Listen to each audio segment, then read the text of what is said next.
Hey everybody, it's the Heretic. So we're getting some more of the text reading that I, quite frankly, am having trouble understanding how these texts that are being selected and read aloud in front of a committee have any pertinence at all with the charge of the January 6th committee. And I think I've pretty well figured it out, and I think most of you have figured it out. But let's look at some more of them. We had one from, I think his name is Brian Kilmeade. He said, quote, "Get him on TV, destroying everything you have accomplished."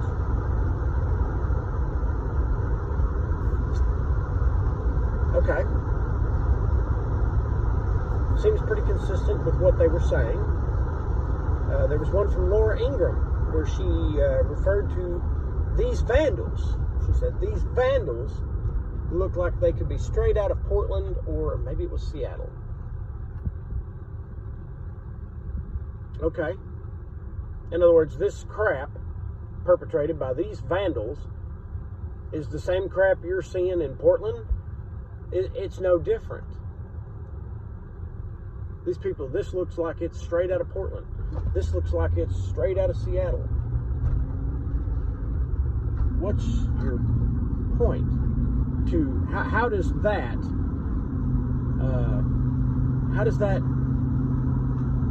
contradict their positions relative to the texts they sent? These vandals look like they could be straight out of Portland and Seattle. You need to make him stop. You need to try to make them stop. This is hurting all of us. Where's the contradiction there? Brian Kilmeade, this is destroying, he simply said destroying everything you've accomplished. Okay, the people who were storming the Capitol were destroying everything that was accomplished. They got suckered in, and they were allowing everything that had been accomplished to be tainted, to be destroyed. Where's the contradiction there? Even Laura Ingram said on Fox News, if you think you're helping, you're not. If you are a Trump supporter and you think you are helping, our position, you're not. Where's this contradiction? And let's be frank, there is no contradiction. You can't articulate one to me, and I can't seem to find anybody that can. And I knew I was onto something when I started getting the response of, well, if you can't see it, I can't explain it to you.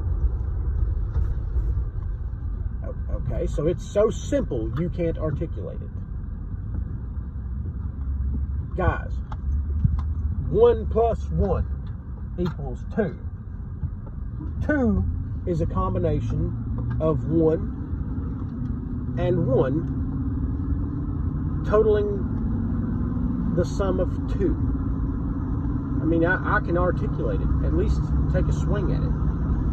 When you're saying it's so simple that if you're not predisposed to see it that way, irrespective to context, irrespective to how it actually reads, I mean, I think that's pretty well game, set, match right there.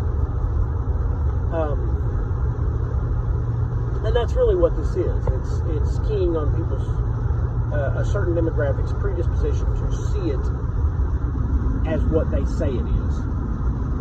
Whether, in other words, when they say, "You don't hear that?" and they're like, yeah, no, I hear it. I hear the contradiction. Lordy. Yeah, hear how they said one thing here and they said something else there. Well, yes, they did say two different things. Okay, here they said 1 + 1 is 2. And over there they said 4 - 2 is 2. But they said the same thing, just a different way over here than they did there. But they were still.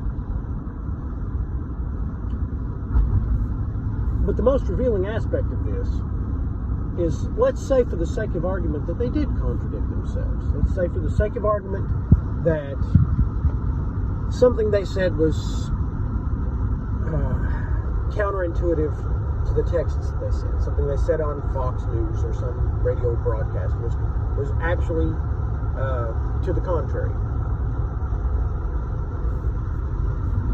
So what?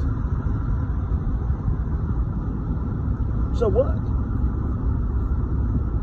What would that mean? That they contradicted themselves? What within the charge of this committee would that hold any significance in regards to? And the answer is it doesn't. It's totally irrelevant. Completely irrelevant. So then why are they doing it? Well, you're getting there. Because this is political. This is being politically weaponized. They are trying to, I mean, they're trying to use this as an opportunity to put things into play under a preconditioned narrative. In other words, I'm telling you what it is. I'm going to tell you what it is. I'm going to tell you why it's that. Well, really, I don't think they're even telling us why. It's just we're going to tell you what it is so that you initially perceive it as that when you see it and when you hear it. And you remember that term because it's very important. Preemptive conditioning. Get ahead of the story, present the narrative. Get ahead of the information, present the narrative. This is done both by what you say and by who says it.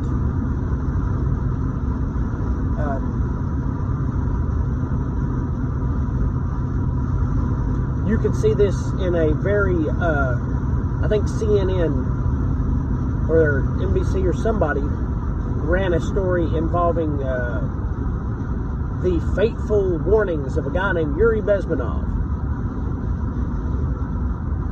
And they twist this into something where it's condemning the right. And he's warning us about these right-wingers and blah, blah, blah.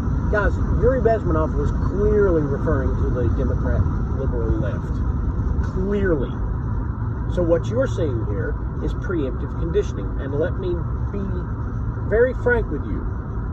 Preemptive conditioning is instrumental to propaganda.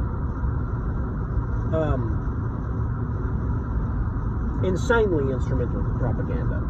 And propaganda is what's being perpetrated here.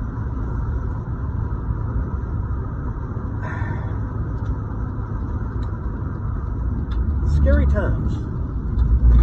We live in some scary times.